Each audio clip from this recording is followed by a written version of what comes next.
Honesty is always the best policy when it comes to spiritual life. Even if indeed your life doesn't allow you the time to pray or the time to do everything you would like to do, being honest about it, at least, will be sufficient to take you further. Being honest meaning don't look for excuses, don't try to build up this context for the reasons why you fail to do certain things. The reality is, when you draw the line, that we allow life, this life, to overcome, to overtake that life, the life with the capital L. And regardless of the reasons, it's still a failure. And it's very useful to at least acknowledge that and live your lives with that awareness. Because what will happen is that awareness will open in you, God willing, a sort of a splinter. It will open a tiny little door. And through that little door, humility might enter. And if you begin with one virtue, in a most amazing way, others will follow.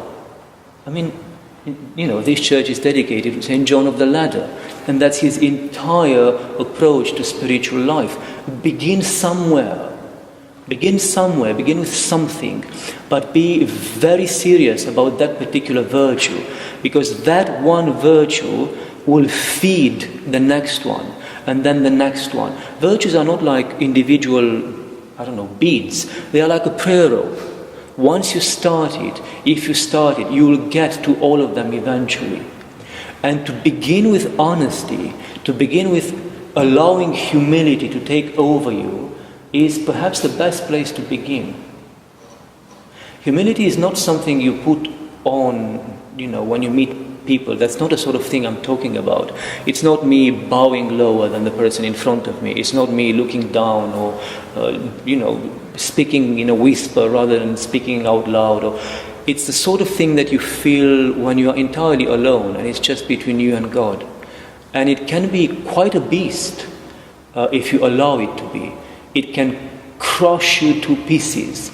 And it's always a good idea to get through it alongside your spiritual father, your father confessor, so that there is someone there to actually pick up the pieces and reconstruct you if it gets too serious. But humility in itself has everything you need to start a real spiritual life. You cannot be a loving person without being humble. And you cannot be a prayerful person without being humble. They are so interrelated that really, it's interesting how we got to a point in our lives, and it must be because we allowed the world to train the way we think.